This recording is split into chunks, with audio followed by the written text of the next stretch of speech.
ይባላል 10 ልጆች ነበሯቸው። ልጆቹ የሚያምሩ ናቸው፣ ጎረምሳዎች ናቸው።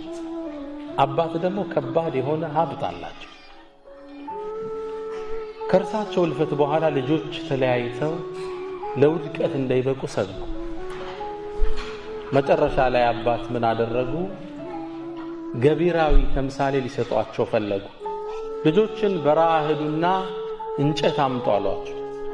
10ዎችም አንዳንድ እንጨት ይዘው መጡ።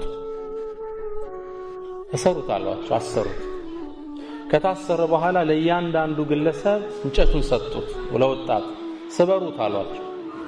10 እስር ነው፣ እንዴት ይሰብረዋል? ሁሉም ሞከሩ፣ አልተሳካላቸው። ከዛ አባት ቋጠሮውን ፈቱና አንዳንድ ሰጧቸው። ስበሩት አሏቸው።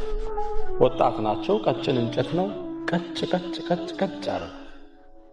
አባት አሁን ማስረጽ የፈለጉት ትምህርት ሜዳ ላይ ቀረበ። ልጆች አሉ፣ አንድ ከሆናችሁ እንደዚህ እንጨት እንዲሰብራችሁ የለም። ከተለያያችሁ ግን ተንጣጣችሁ ታልቃላችሁ። አንድነት